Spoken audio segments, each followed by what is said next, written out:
Today we're going to be looking at 7 very fun, obscure, and unique Nintendo Switch games, so let's go! The first one on today's list is Bomb Chicken. This is a very fun puzzle game released by Limited Run, so it's not the cheapest one to track down, but this is a pretty fun game where you play as a little chicken and you lay bombs instead of eggs. Your goal is to get your chicken from the beginning of the screen to the exit. So you do this by laying the bombs, and if you lay them without moving, they'll go underneath you and you can raise your chicken up. You only have a few seconds though before those bombs start to explode, so you have to plan your moves accordingly.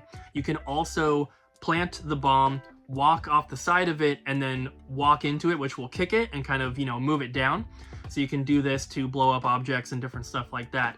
But this is a really, really fun puzzle game. A little difficult, but definitely easy enough to play through, at least for the first few levels, but I did have some challenging parts. I think I'm about 5-ish hours into the game. Don't know exactly how long it is. I have not beaten it yet, but it's a really, really fun game, and if you're into puzzle games, check this one out. The next game is Chasm. This game was so much fun that I actually convinced everyone else that works at my game store to play this game, and everyone played it and beat it. This game is incredibly fun. It is a Metroidvania style game. So it's 2D, you're going side to side, back and forth, up and down, but this game is awesome. I thought that it was pretty difficult. I died quite a few times in this game.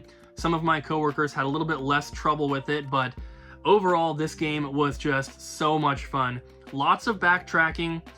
You can 100% this game as well, so make sure you're exploring everything, getting every treasure chest, stuff like that. There's different weapons in this game, there's upgrades and stuff like that, and it is just super, super fun.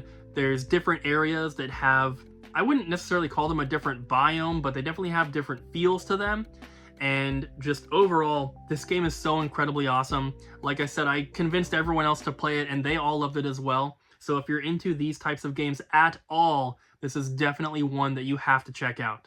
The next game on the list might not really be that obscure, but I think people probably overlook this game because it's a movie game, and that is Cars 3. I originally played this game on the Wii U, and man, let me tell you, for a movie-based game, this is like the best one I've ever played.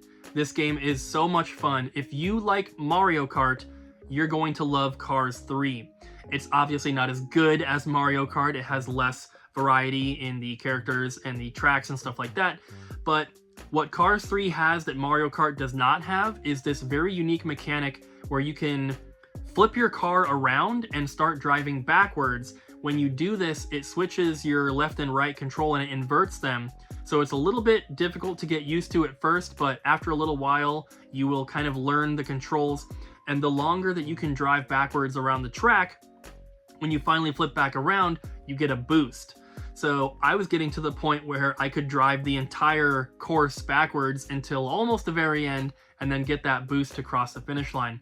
Very, very fun game. Very easy for kids to pick up and play and learn quickly as well. So if you're looking for a game to play with family or with young ones, this is definitely one to check out. Most racing games are pretty easy for kids, but this is not one that you're going to have to kind of boringly sit through. You're probably going to enjoy it as well, especially if you like games like Mario Kart.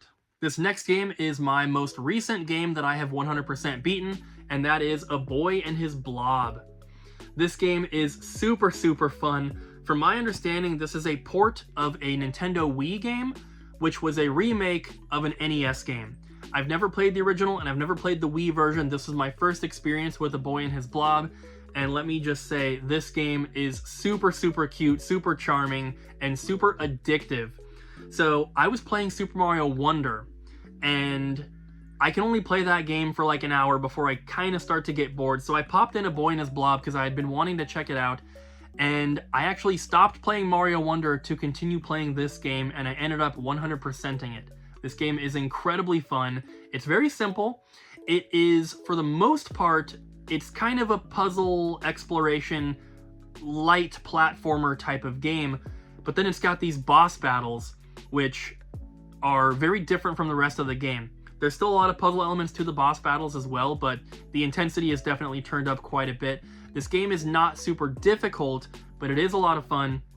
It's got this really cool mechanic where you feed these different colored beans to your blob, and he turns into all these different objects which help your character, the little boy, traverse these levels. So you are essentially trying to get from the beginning of the level to the end, very simple in that regard, but you have to use the blob and his different abilities to help you get there. And along the way, there are treasure chests to find and collect, and so you can 100% this game, you can keep track, and yeah, overall, this game is just awesome. This next one is a little bit weird because it's a 2-pack, and I'm only recommending one of the 2 games. The game is Galax Z Void and Skulls of the Shogun. Galax Z, not really my type of game, but Skulls of the Shogun, very, very, very funny and fun strategy game. So it's different from Advanced Wars. Advanced Wars is more of like a grid system military strategy game, but Skulls of the Shogun is kind of like a almost medieval, I want to say. You're playing in the underworld, so everyone are skeletons. But when you select your character, you have a radius you can move in instead of being on some sort of grid. So different from Advanced Wars, but it is still a strategy game, and I've been getting more into them over the past few years, and this one was really, really fun. You play as this like samurai warrior who was the leader of this army, and you died in battle, and when you get to the underworld, you don't want to wait in line trying to get all the way to the top, so you grab some other skeletons that become like your minions, and you fight your way through the underworld. Very, very funny. There's a lot of humor in this game. They break the fourth wall a couple times. It is very, very fun. If you're into strategy games, I would definitely recommend checking this one out. It's very difficult towards the end. That final battle took me many, many tries. I had to look up YouTube videos on strategies and stuff like that, but very satisfying, very, very fun game. This next game was one of my early loves for the Nintendo Switch, and that is Moonlighter. If you guys watch the Double Jump Video Games YouTube channel and you've been watching for a while, you might remember me screaming Moonlighter at the end of every video. This game is super fun. It is a dungeon crawler where every time you enter the dungeons, the rooms are all mixed up and it's always different. And you're going into these dungeons during the nighttime, and your goal is to just collect as many items as you can, basically all these different resources. And then during the day, you sell those items in your store. So it is almost like my real life of owning a video game store. But what's unique about this game compared to other games where you sell stuff is that usually in most games, when you sell an item, it has a predetermined value, right? Some games you can haggle and stuff like that, but for the most part, value is set for specific items. But in Moonlighter, you have no idea what anything is worth until you try to sell it. You put everything into your store and then you open for the day, and customers come in and they're walking around. You have to gauge their reactions to your prices. And then eventually you'll learn which items you have priced too high or too low or just right. The game will kind of keep track of that for you as you go on. And your goal is to just make as much money as you can. You can buy different upgrades and items and stuff like that, and then eventually get through all of the different dungeons. So very, very fun game, a little unique. I love the shop aspect of the game. It's different from other games where you have a store. And yeah, it's got that old like 16-bit style graphics to it as well. Very, very fun game. Couldn't recommend this one enough. The last game that I have for today is another action-adventure kind of light RPG, and that is Ittle Dew 2. This one is specifically Ittle Dew 2 Plus on the Nintendo Switch.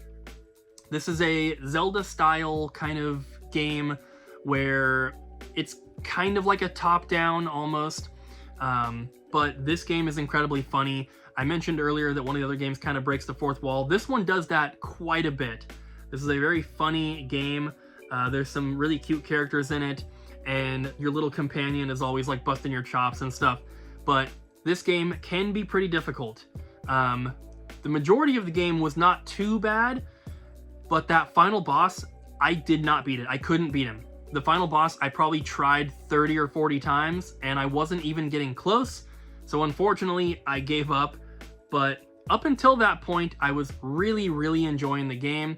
This is the kind of game where you unlock an area and then you go and explore, and then sometimes you might have to go back to one of the previous areas, but it's all kind of interconnected on one big open map. So eventually you'll have the entire thing unlocked. But very, very awesome game. A little bit of a challenge, impossible towards the end. But if you enjoy games like Zelda, this is definitely one to check out. So there you have 7 more obscure Nintendo Switch games that I think you guys should check out. I did another video like this on the channel, so make sure you go back and check out that one as well. And also, if you want to see my entire Nintendo Switch collection, I have a video up of that. So thank you guys so much for watching. I hope you enjoyed this video, and I'll see you next time.